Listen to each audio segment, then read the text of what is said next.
모두 가족 여러분, 오늘은 금요일입니다.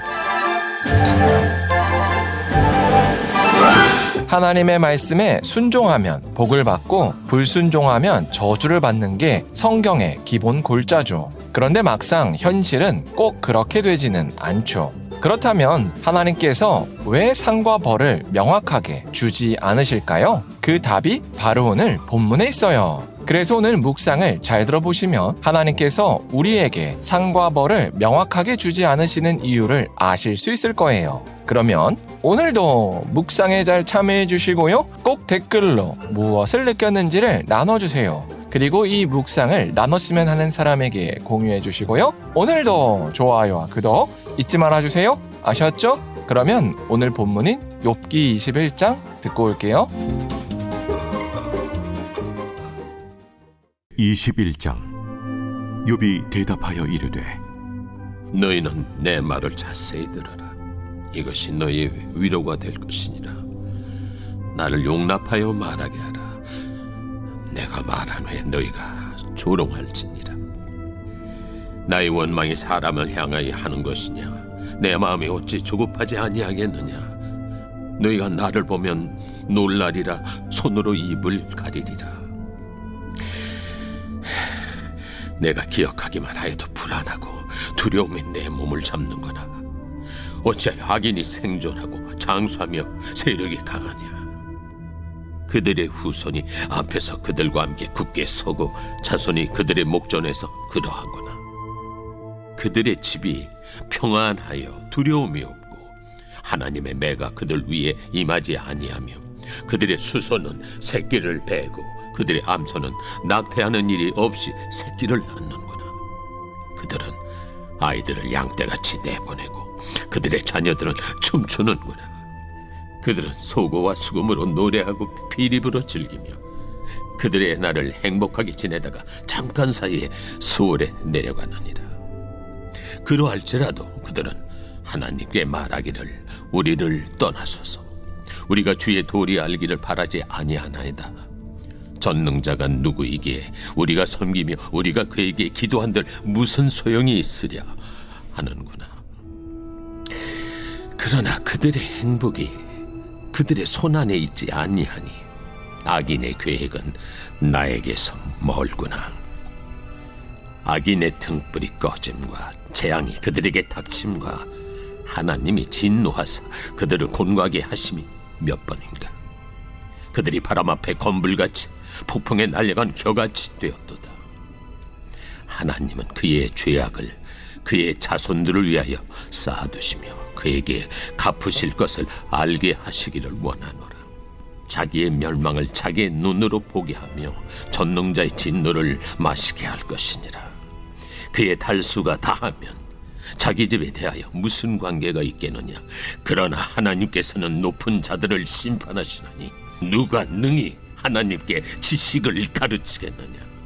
어떤 사람은 죽도록 기운이 충실하여 안전하며 평안하고 그의 그릇에는 젖이 가득하며 그의 골선이 윤택하고 어떤 사람은 마음의 고통을 품고 죽음으로 행복을 맛보지 못하는도다.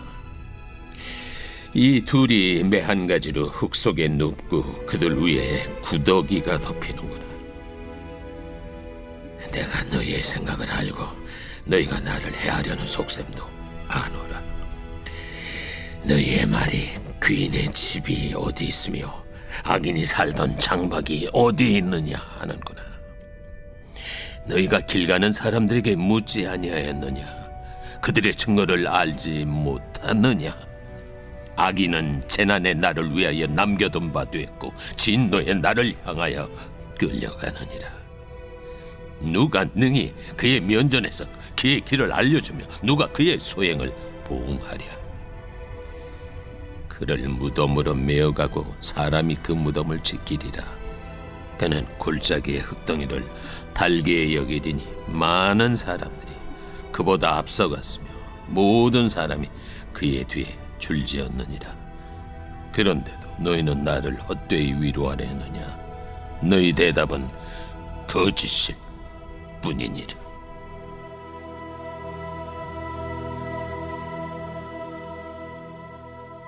악인은 멸망한다고 말한 소발의 말에 욥이 화답했습니다. 욥은 원인과 결과라는 인과관계의 논법으로 세 친구들이 자신을 쏴붙인 것에 질렸습니다. 왜냐하면 인과관계로 욥의 삶이 설명되지 않기 때문입니다. 욥은 자신이 악을 행해서 이런 벌을 받았다고 주장하는 세 친구들에게 현실을 보라고 소리쳤습니다. 현실을 보면 악인들이 다 벌을 받는 게 아니고 오히려 죽을 때까지 잘 먹고 잘 살며 죽어서도 무덤지기가 무덤을 지킨다고 말했습니다. 그런데 반대로 어떤 사람은 평생 고통 가운데 살다가 죽는다고 말했습니다. 이런 현실이 있더라도 여전히 하나님은 악을 멸하시기에 욥은 자신은 악을 멀리했다고 말했습니다. 그래서 욥은 친구들에게 자신이 이렇게 고통당하는 이유는 그들이 말하는 악 때문이 아니니 그만 좀 말하라고 소리쳤습니다. 이처럼 사람의 인생은 간단한 인과관계로 설명되지 않습니다.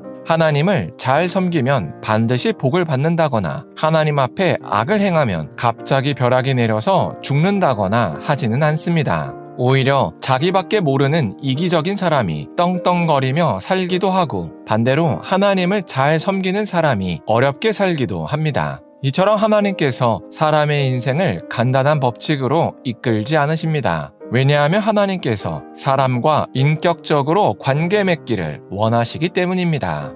만약에 하나님께서 매우 규칙적으로 상과 벌을 내리셨다면 모든 사람이 지구 중력에 순응하듯이 하나님을 따랐을 겁니다. 예를 들어서 하나님을 찬양하면 복을 받는 게 중력의 법칙처럼 예외가 없었다면 사람들은 반드시 하나님을 찬양했을 겁니다. 그러나 그 찬양은 진정한 찬양이 아니었을 겁니다. 오히려 하나님이라는 요술방망이를 이용하기 위한 수단으로서의 찬양이었을 겁니다. 그래서 하나님께서는 인간이 하나님께서 언제 상과 벌을 주실지 예측할 수 없도록 현실을 이끌어 가십니다. 왜냐하면 그래야 사람들의 시선이 하나님께서 주시는 상과 벌이 아니라 하나님 자체로 옮겨가기 때문입니다. 이러면 양과 염소가 갈라지듯이 하나님을 도구로 여겼던 사람과 진정으로 하나님을 섬겼던 사람이 갈라집니다. 하나님을 도구로 여겼던 사람은 하나님께 투자한 만큼 보상이 돌아오지 않으면 하나님을 떠납니다. 그러나 하나님을 진정으로 섬겼던 사람은 설령 욥처럼 까닭없는 고난을 받는다고 할지라도 끝까지 하나님 안에서 머뭅니다. 왜냐하면 그 사람은 복 때문에 하나님을 섬겼던 게 아니기 때문입니다. 그래서 이렇게 상벌을 언제 주실지를 모르는 현실이 은혜입니다. 왜냐하면 우리조차 하나님의 상벌이 언제 올지 예측이 됐다면 하나님을 이용하려고 했을 것이기 때문입니다. 그래서 우리가 오늘 하루를 살 때 우리의 이런 연약함을 아시고 이렇게 섬세하게 우리를 이끌어 가시는 하나님께 감사했으면 좋겠습니다. 그래서 하나님께서 우리의 인생을 우리 예상대로 이끌어 가시지 않으시더라도 하나님께 끝까지 감사했으면 좋겠습니다. 기도하겠습니다.